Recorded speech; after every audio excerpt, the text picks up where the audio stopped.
एक नहीं 4-4 पेंशन मिलती है, देश के अर्धसैनिक बलों को एक भी नहीं। सरकारी पदों के वर्ष वर्ष खाली क्यों पड़े रहते हैं और एमपी एमएलए के सेम डेट में भर जाते हैं? क्या ये सही है? तो अगर एमपी एमएलए के भर सकते हैं तो जो खाली पद हैं वो क्यों नहीं भरे जा सकते हैं? जूता बनाया जूता कंपनी तय किया होगा, उसका दाम तो किसान अनाज पैदा करता है, तो उसका तय सरकार क्यों करती है, किसान क्यों नहीं करती? क्या मेरे सवाल से आप इंतबाह रखते हैं?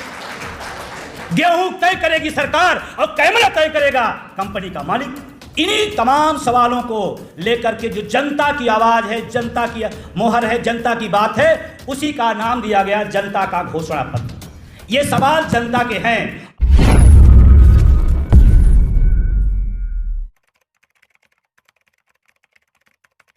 उस सवाल से आपसे शुरू करूंगा और बहुत कम समय में अपनी बात कह दूंगा, और मैं चाहता हूं कि मेरे सवाल को आप ज़रूर सुने। अगर वो सवाल आपके सहमत हैं तो आप सहमत कह सकते हैं, असहमत हैं तो असहमत कर सकते हैं। तो मैं एक निवेदन के साथ अपनी कुछ चंद सवाल तो बहुत सारे हैं, लेकिन कुछ चंद सवाल हैं जिन मैं आपके बीच में रखना चाहूँगा। देश के माननीयों को एक नहीं 4-4 पेंशन मिलती है, देश के अर्धसैनिक बलों को एक भी नहीं। आप सहमत हैं या असहमत हैं? या हमारी बात को नहीं सुना आपने? देश के माननीयों को 4-4 पेंशन मिलती है, जो हमारे देश के लिए आन बान शान सुरक्षा के लिए अपनी जान कुर्बान करते हैं, उनको एक भी पेंशन नहीं। क्या नीति सही है? या कोई एक भी बताए, किसान हो, नौजवान हो, कोई भी पत्रकार साथी हो, मैं उनसे भी कह रहा हूं, आप लोगों से सवाल पूछते हैं, मैं आज आपसे पूछ रहा हूं, आप भी सहमत होंगे। दूसरा सवाल है, सरकारी पद जो खाली होते हैं वर्षों वर्षों खाली पड़े रहते हैं, लेकिन एक अभी वैकेंसी निकली है पूरे देश के लिए, जो 4 जून का सारा रिजल्ट आ जाएगा। सरकारी पदों के वर्ष वर्ष खाली क्यों पड़े रहते हैं और एमपी एमएलए के सेम डेट में भर जाते हैं? क्या ये सही है? तो अगर एमपी एमएलए के भर सकते हैं तो जो खाली पद हैं वो क्यों नहीं भरे जा सकते हैं? 4 जून के सारे रिजल्ट आ जाएंगे, ज़्यादा ज़्यादा 5 हो सकता है, लेकिन 6 नहीं होगा, 7 नहीं होगा। लेकिन अगर आप हमसे पूछेंगे, रेल में 9 लाख पद पिछले 7 साल से खाली पड़े हैं, क्या ये सही है? अच्छा, वो 9 लाख पद भरे होते तो हमारे आपके बीच के कोई जाते, आपका बेटा, आपका भाई, आपका पड़ोसी, कोई तो जाता, कोई तो फतेह पड़ा। तो ये गलत है। और अगला सवाल है, कोई वस्तु, कोई फैक्ट्री, कोई मालिक बनाता है तो उसकी रेट कौन तय करता है? जिसने बनाया। अगर ये कैमरा बना है तो कैमरे की कंपनी ने तय किया होगा, उसका मालिक तय हुआ, इसकी एमआरपी क्या होगी। सही है या गलत है? इस चश्मे को किसी ने बनाया होगा फैक्ट्री ने, तो चश्मा मालिक ने तय किया हो चश्मे का दाम। कैमरे बनाया, कैमरा मालिक ने तय किया होगा कैमरे का दाम। जूता बनाया, जूता कंपनी ने तय किया होगा उसका दाम। तो किसान अनाज पैदा करता है, तो उसका तय सरकार क्यों करती है, किसान क्यों नहीं करती? क्या मेरे सवाल से आप इंतबाह रखते हैं? गेहूं तय करेगी सरकार और कैमरा तय करेगा कंपनी का मालिक। क्यों भाई? क्या मेरा सवाल सही है या गलत है? ये चंद सवाल आपके बीच में आप रख रहा हूं मैं। दूसरा आपसे सामने मैं रख रहा हूं, माननीयों को इस देश में अगर कोई मुख्यमंत्री, प्रधानमंत्री, एमपी एमएलए, मंत्री बन जाता है तो क्या चाहता है? प्राइवेट गाड़ी या सरकारी? गनर कौन चाहेगा? बोलो भाई।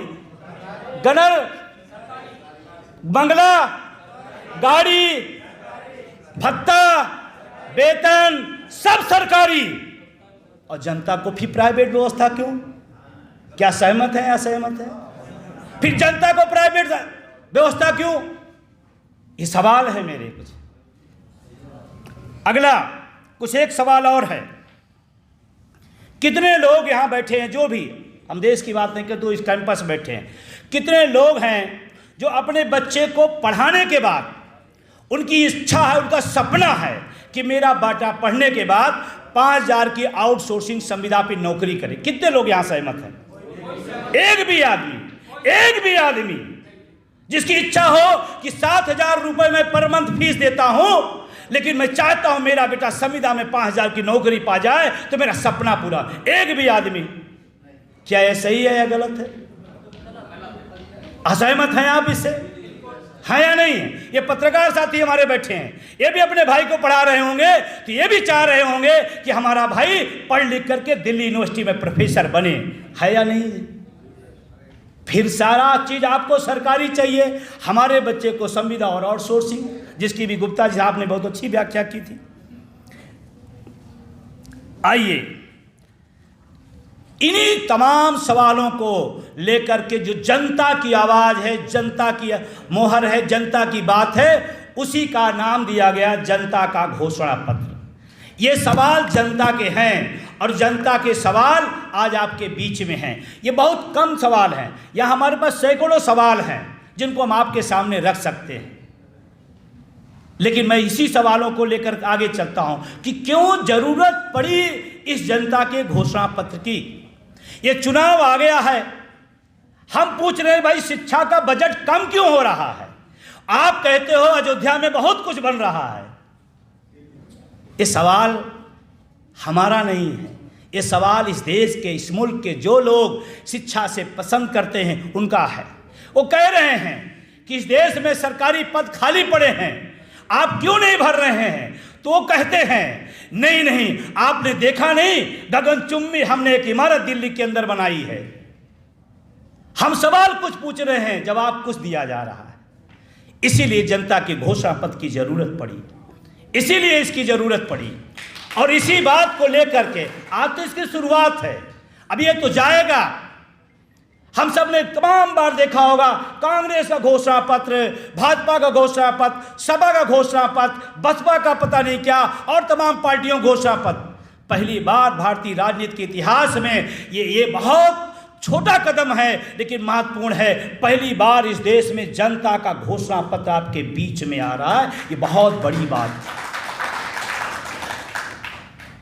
इसकी जरूरत आप महसूस करते हैं तो आप हमारी बात से सहमत होंगे। अगर आपको लगता है नहीं, चुनाव के दौर में मुद्दे कुछ होते हैं और घुमा कुछ दिए जाते हैं, अभी पूछा जा रहा है, अभी कहा जा रहा है, और मजे की बात इसमें एक पार्टी शामिल नहीं होती है। मैं बहुत बेबाकी से कह रहा हूं, क्योंकि पार्टियां सब चाहती कि मुद्दे की बात ना हो। क्यों? क्योंकि मुद्दे की बात होगी तो आज वो फंसेंगे, कल वो फंसेंगे। जैसे आपके विधायक, आपका सांसद जब क्षेत्र में जाता है तो वो कहता है, आपने कहा विधायक जी ये, सांसद जी ये नाली नहीं बन पाई, तो कहता है यार तुम भी अपनी जाति के हो करके, अब हमें नाली साफ चाहिए या जाति चाहिए? और सबसे बड़ा, मैं बड़ी जिम्मेदारी के साथ कह रहा हूं आप सबके बीच में, इस देश में जाति धर्म की जितनी ज्यादा बात होती है उसका सबसे बड़ा फायदा राजनेता लेता है और सबसे ज्यादा नुकसान जनता के हवाले होती है। सबसे बड़ा सवाल हमने पूछा, भाई माननीय सांसद जी हमारे एरिया में इंटरमीडिएट कॉलेज नहीं है, तो कहता है यार तुम भी ये अपने होकर के ये बात कह रहे हो, इसका मतलब तुम्हारा बच्चा पढ़े न पढ़े लेकिन हम बने रहें। इसीलिए जनता की घोषणा पत्र की जरूरत है। एक बार अगर आप सहमत हैं इन बातों से तो आप अपने एक हाथ उठा सकते हैं, और जो पूरे सहमत है दोनों उठा सकते हैं। चलिए कुछ बात, ये मेरे सवाल थे, कुछ बात कह के मैं अपनी बात खत्म करूंगा, क्योंकि आप इसको पढ़ेंगे अच्छे से। और मुझे लगता है कि ये जिम्मेदारी सिर्फ डीएन सिंह की नहीं है, ये जिम्मेदारी सिर्फ प्रोफेसर रतन लाल की नहीं है। मैं तो चाहता हूं आप इसको घर घर ले जाइए, आप इसका संकल्प लीजिए कि अगर ये मिल जाती है तो बंटवा दूंगा, नहीं मिलेगी तो इसकी फोटोकॉपी करवा कर घर घर पहुंचाऊंगा। तब बात बनेगी, तब बात बनेगी, तब जनता की आवाज होगी। और अगर आप ये कर सके, फिर लोग कहेंगे मेरे इतने करने से क्या होगा। मैं बताऊं भाई साहब, लोग कहते हैं चना, अकेला चना क्या फोड़ सकता है, एक कहावत है, लोकोक्ति है, लेकिन मैं इसे इत्तेफाक नहीं रखता हूं। एक ही काफी है, जैसे कहते नहीं समुद्र हो या पानी कहीं हो, एक छोटा सा आप उसमें कंकीड़ ईंट कुछ भी डाल दे, पूरे उसमें हलचल मच जाती है। आज आप हो सकता छोटा हो, आपको लगता है कि ये बहुत छोटे समारोह हैं, तमाम लोग हैं, कहाँ कैसे हैं, लेकिन ये अभी से शुरुआत है, इसलिए आगे जाएगा, लेकिन इसमें आपका सहयोग चाहिए।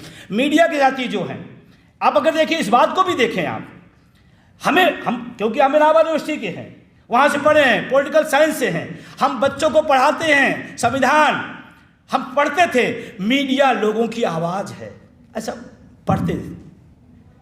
और दुर्भाग्य से, बड़ी जिम्मेदारी से कह रहा हूँ, आज मीडिया के आवाज़ को ही दबा दिया जा रहा है। अभी एक चैनल वाले आए, उनका मेरे चैनलों को बंद कर दिया गया। क्यों? क्योंकि इस पर आपने, मीडिया नहीं बोलेगी तो बोलेगा कौन? कौन उठाएगी बात? कौन रखेगा बात? वो बात ये हो या बात वो हो, लेकिन उसको आज़ादी है इस लोकतंत्र में कि वो बात उठाए, और आप उसको बंद कर दे रहे हैं। और आपको बताते हुए खुशी हो रही है कि 1 अक्टूबर की एक रैली हुई थी, वो भीड़ इसी की है।